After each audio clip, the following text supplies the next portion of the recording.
Welcome back to What Arty Noobs for General Disturbance. This is the GW Panther. It's the Tier 7 German SPG. This one's located on the southeast spawn of Pearl River, and it's under the command of the 756 of Reborn 2.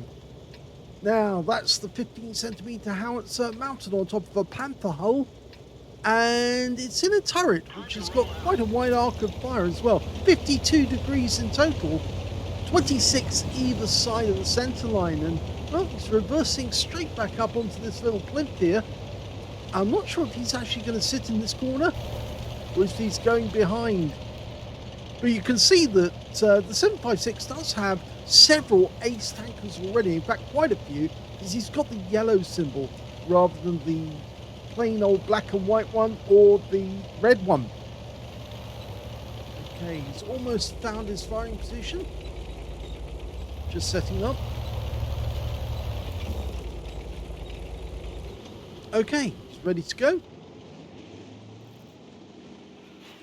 Well, we can see straight away he went to the aim, but his position's not very good because he's not really getting all the targets in sight. In fact, he's spending a lot of time just getting into position.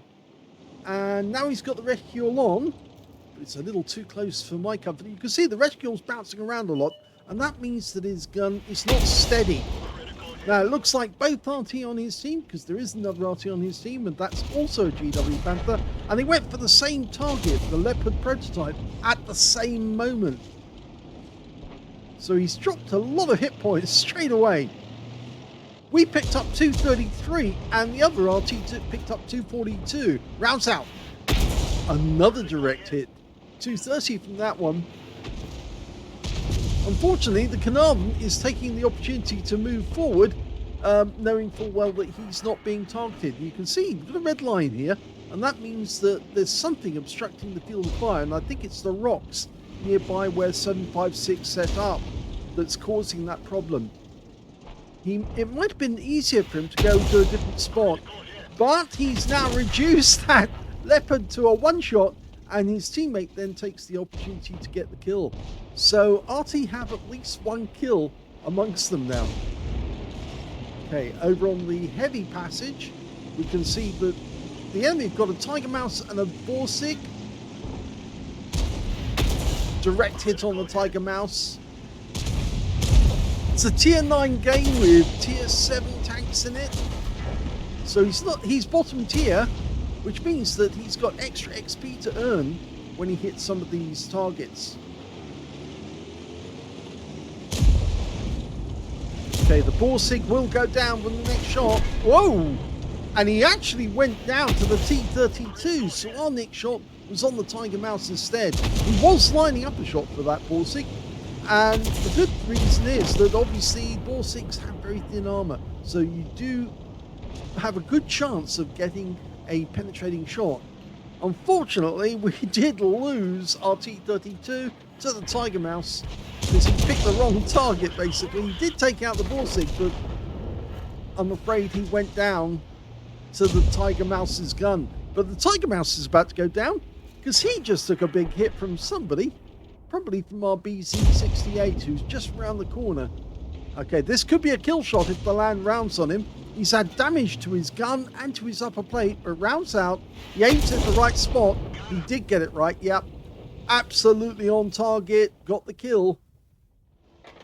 And the reason for that, obviously, is I can see that he was picking a spot ahead of the target to make absolutely certain. Oh, now we've got an enemy tank about to arrive here, and it's a GeForce 1006-7. Now, he's managed to sneak in, and we're trying to evade him and escape. Now, yeah, it looks like our teammate knows about this. In fact, one of our teammates did manage to get a shot in that direction, but we lost our other Arty. We lost our teammate in the Arty. So we've got into a protected position here where we can get the GeForce if he comes back down. And now we've got a friendly Barras to deal with that guy when he comes out from cover. Hello! Well, he gets hit and he hits us back, but now the Barras is going to finish him off. As one, there's two. I appreciate and he thanks the Barras, which is great. It's really good news to do that because, of course, then the player will feel that he has actually saved one of his teammates, and he did so to save the team. There's only one enemy left, and it happens to be the AMX 1375, and he's not that far away. So I think we're going to be doing a shot on him. No, we won't. Well, good try.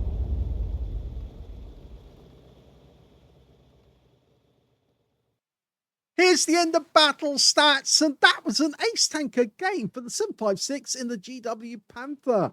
He managed to get a bruiser medal for getting at least 5 critical hits. He got that exactly. And he actually, as he puts this one, thanks for the help. Yes, for that Barask. Otherwise, he would have been destroyed. I'm certain of it, that G-Saw would have taken him as a kill. Let's have a look at team score. Well, we can see he didn't get the highest damage in the game because the Barask got 3,298 hit points of damage. Second highest damage actually went to the BZ68 with 3,109, and the third highest damage was the Object 430 with 2,987. We can see that 756 managed to get 1,512 hit points of damage, and he did beat his teammate, who unfortunately did get killed by the G-Saw. He got 866 in that one. When it came to kills, we can see the high scorer was in fact the Barras with 5 kills, so good job he came back to get that last kill. 2 kills went to the Object 430 and also to the Shrek on our team. At least I think that is, yes. Is that the Shrek?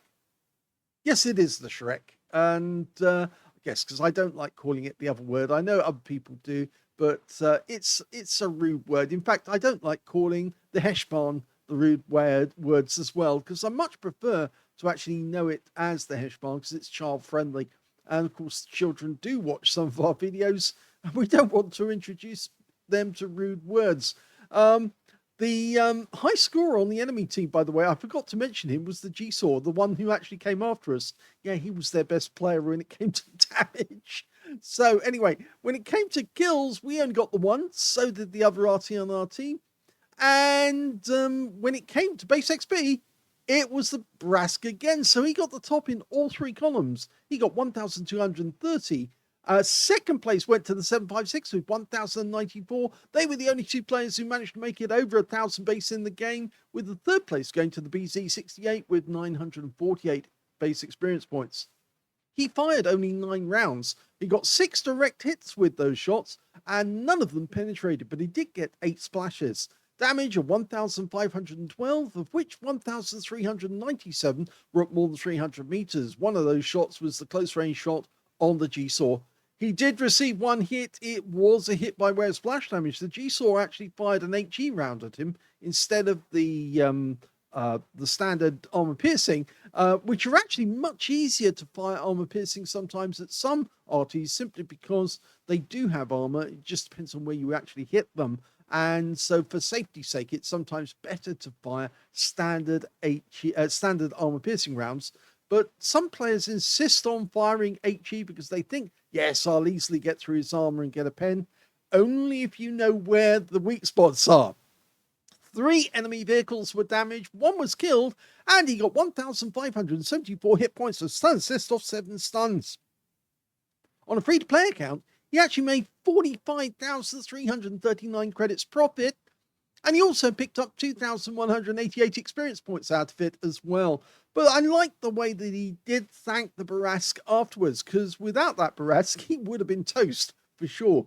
But there was not much his positioning could have actually done to save him. If he'd been a little further over to the west on the map to actually get a better arc, he still would probably have gone down, because in fact, actually, I think it was the other Arty went down simply because he was out in the open, whereas the 756 was a little more closed in, bit more difficult to spot for the enemy tank. But anyway, it was a good game, and it was an ace tanker. Hope you enjoyed that replay. If you did, please give this video a like, do subscribe to our channel, leave a little comment down below because it feeds the algorithm, and thank you for watching.